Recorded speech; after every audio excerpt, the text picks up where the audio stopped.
friends, and welcome back to Boomerang, episode number 2. If you're still around, it means that episode number 1 made an impact, and I'm glad that it did so. My name is Jerry Kirene. I am a personal development coach.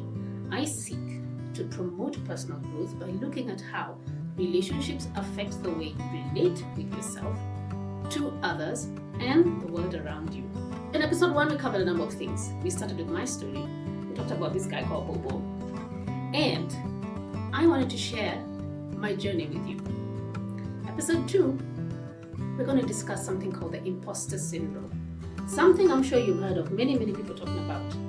But I'd like to continue sharing my story to show you how I adopted an imposter syndrome, in addition to me having this false identity, and how it contributed to my false identity. So let's talk about what an imposter syndrome is. It's the feeling, the nagging feeling that you're just not enough or you're too much. Now, I have been a victim of being told I'm too much. I've been told many times, you are just too much. And I'm like, well, how am I too much? So you're just so extra. Extra what? Extra toppings? Extra coffee? What extra? And then they'll be like, you're just so va-va-voom. Va-va-voom. What is that? Oh, you know how you wear big hair? I like big hair. I like big things. Say, oh, you're so larger than life.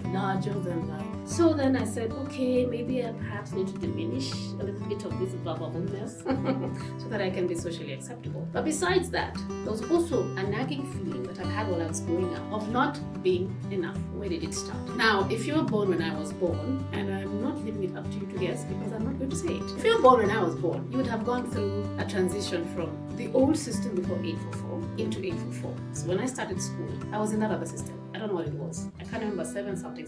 And in my initial years in school, that's what I went through. And while I was there, they encouraged us to do a lot of things with our hands, because I remember making all sorts of things and going home with my mom and saying, no, let's make this, let's make that. There was still a bit of that in 844. But I was just not the kind of student that appreciated 844. Because I just found it to be drudgery. You have to do this, you have to do this, you have to do this, you have to cram, you have to... And school was not something I enjoyed. Not at all. Especially in my primary and my secondary years. I didn't enjoy school.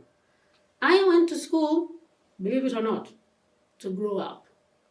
Because I figured, no matter what I do, no matter what I say, I have to go to school. Mommy and daddy expect me to go to school, and so I have to get into the car and I'm going to be dropped. So this is how my average day in school would be. Arrive there before assembly. On Mondays, at least. Stand there and listen to whatever. Go to class, attend morning class. Wait for 10 o'clock break, because then I can run around, eat maybe a hot dog or something. Then go back for mid-morning class. Lunch, something to eat, people to talk to, have fun. Then afternoon, like, when am I going home? Then the bell, I'm going home, yay, bye! It was so bad that sometimes, I remember in high school, I watched this cartoon, and when it was time to go home, I said, yay, we're going home! No more books, no more teachers, daddy looks! And that's how I lived my life in school.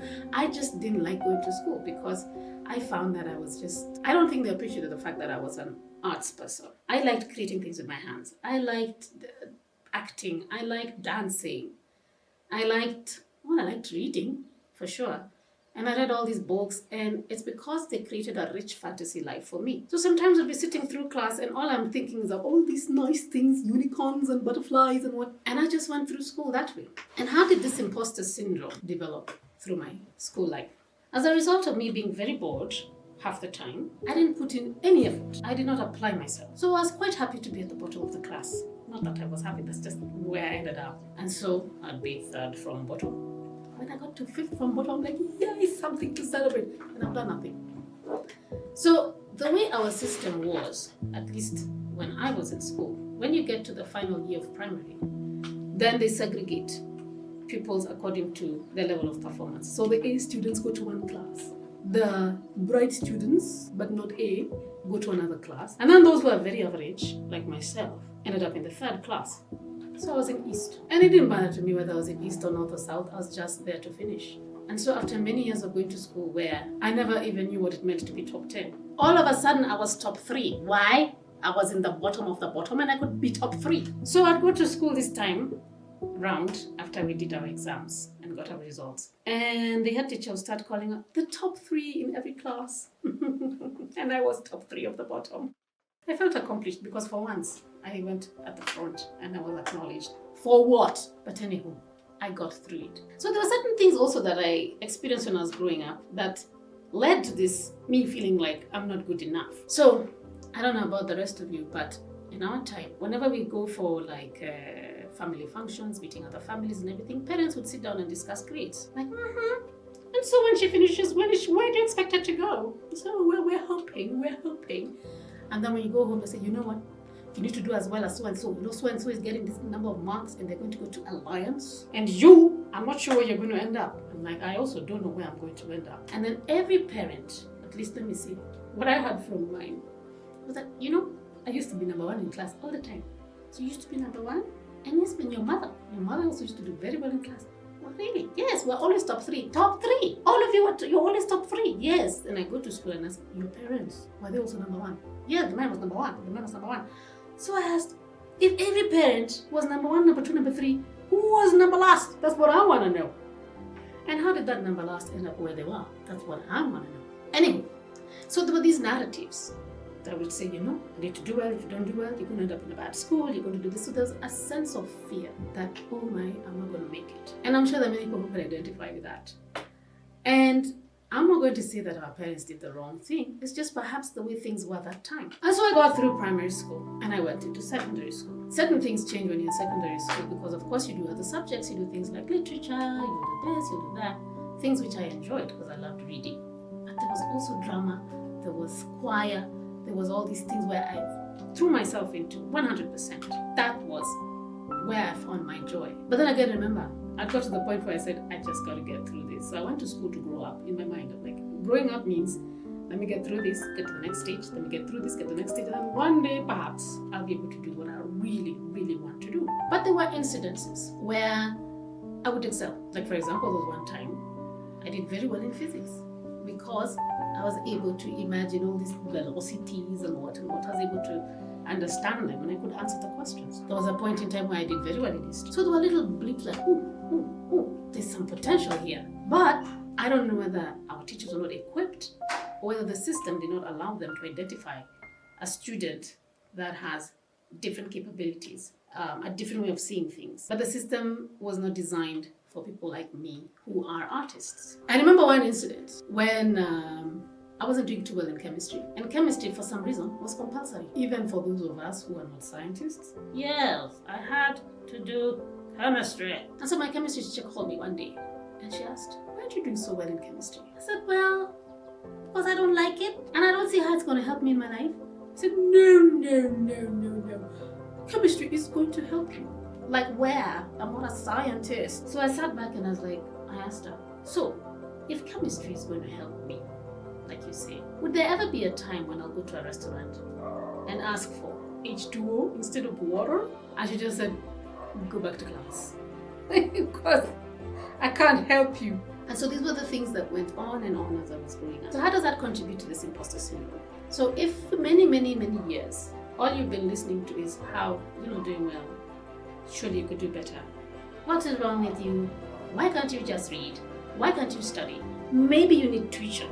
Tuition, another thing I dreaded. Maybe you need tuition. So on the holidays you'll be going for tuition instead of just staying home and playing. It's not what a holiday is all about. And many years of the same narrative being replayed can affect your sense of self even as you grow up. So fast forward into the future. Here I am. Finished my degree course. I'll come back and tell you about how it was for me in uni. Finished my degree course and I'm out here looking for a job. Of course, I'm a very talented person. So I'm into advertising, I'm into this. I tried all sorts of things.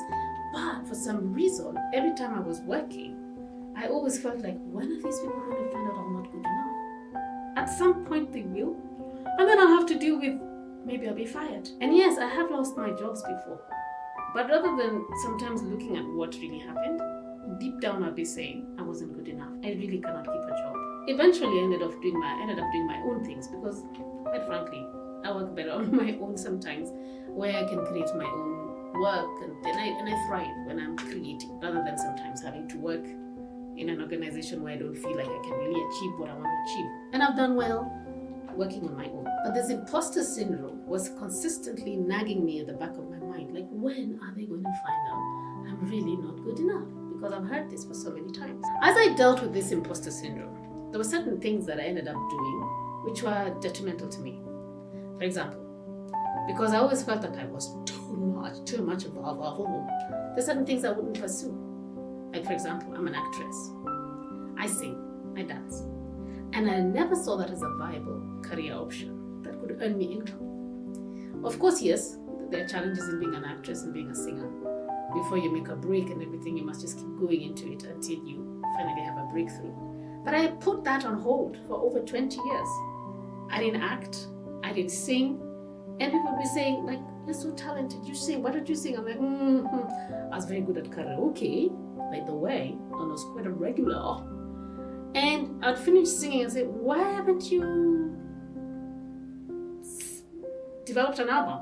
I'm like, why? You're so talented. Yeah, I know. But there was always a but. And I can identify with a lot of people who are in the arts, because if you were growing up and you went home and told your mom or your parents, Mom, I want to be an actress. It'll be, Mom, I want to be an You didn't say anything. Or Mom, I want to be a singer. What kind of a career is that? You want to be like Michael Jackson? Well, you know this is not America. I know it's not America, but you go to school and focus and get yourself a proper job. Now let's talk about when you don't feel enough.